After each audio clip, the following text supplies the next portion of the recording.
So what you're seeing here is my first solo in my RV. Um, I had done a couple solos before this, two actually, in a Cessna 172. Very different experience. It feels like you're driving a truck versus a sports car. Um, but so this is my first time going up in it by myself. I'd already done a run up beforehand, so I didn't need to do one. We were just earlier before this video was shot, we were doing our normal lessons, did some stalls, engine outs, several landings, etc. So I was able to just get right on the runway and take off and basically just remain in the pattern, do a few landings. Since it was my first time taking off without my instructor, one of the interesting things is the climb rate on this thing is pretty insane. So one thing we've been doing is we've been letting the plane get up to about 90 knots in a relatively flat configuration, and then pulling back on the yoke until we hit 80 and doing a climb at 80 for best rate of climb. And in order to hit 80, I had to pull back so far. I don't know if in this first one if I did it appropriately, but at least in the climbs afterwards, it felt like I was pointing straight up because I didn't have the weight of my instructor in the plane, and it was really cool.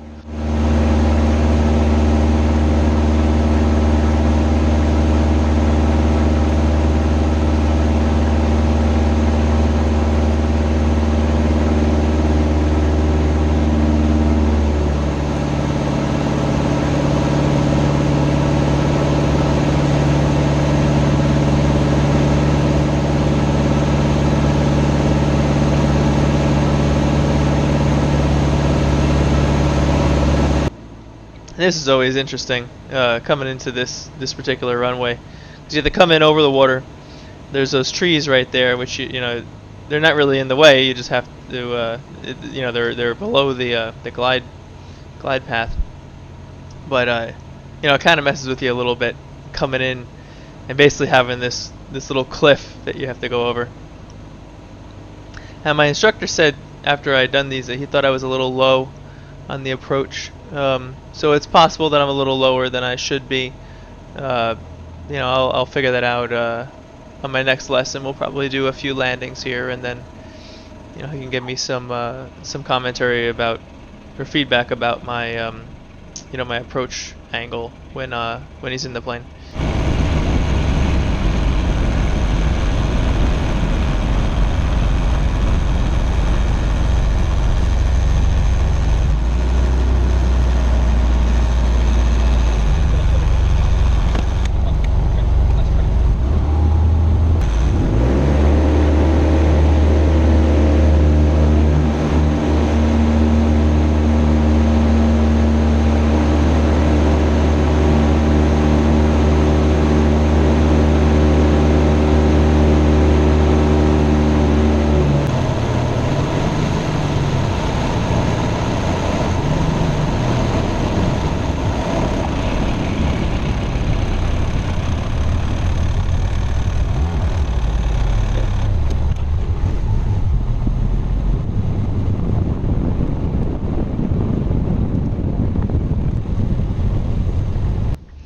One thing that happened during the flight was that my oil pressure had started to dip down below the green into the yellow line when I was on the ground, and I just had my instructor take a look at it and verify that it was okay to still fly.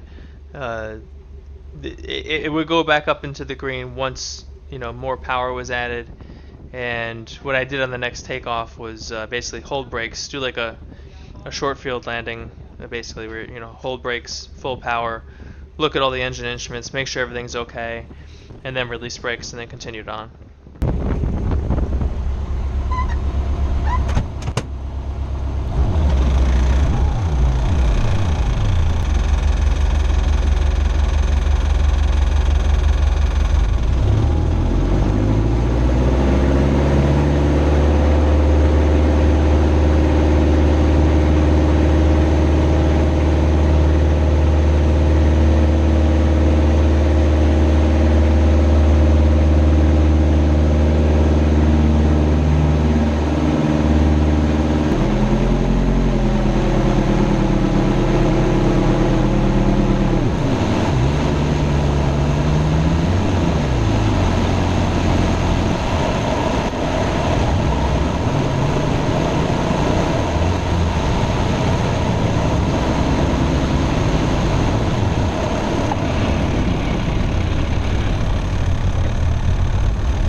one of the nice things about training where I do is the scenery is just gorgeous. You'll see as the sun sets in this video, the lighting is just really nice, and it's a really great place to do training, and I really look forward to it.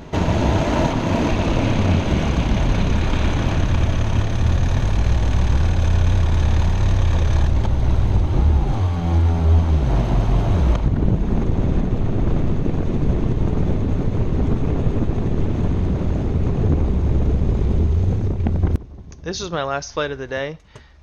Right before I got on the runway, another plane had radioed that they were entering the downwind leg or they were overflying the runway and going to be headed for the downwind leg for the same runway that I was trying to land on. And so you can see me starting to look all over the place trying to find the guy.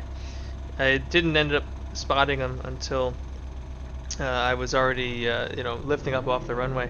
But I was really happy about this because I hadn't done, where I train, there's not a lot of traffic, and it was neat to have somebody else in the pattern have to find where they were, maintain separation, and kind of judge when to make my turns. He was actually very slow on his final and his landing and rollout and whatnot. Like he just really took his time, and my plane's a lot faster than his, and so coming in, I almost did a go around. I was just about to put the throttle in to do a go around, and then he turned off the runway. But that was really neat. It added a little extra layer of challenge and something new for me to deal with.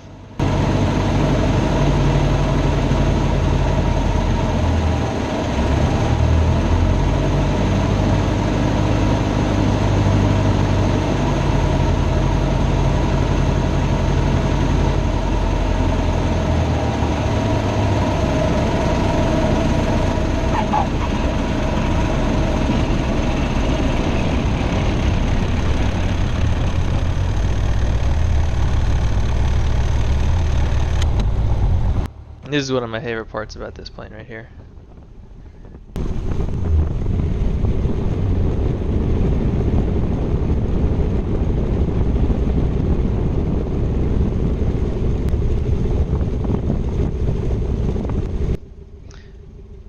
Well, that was my first flight, first solo flight. Hope you enjoyed it. I know I did. And I'm looking forward to plenty more flights to come.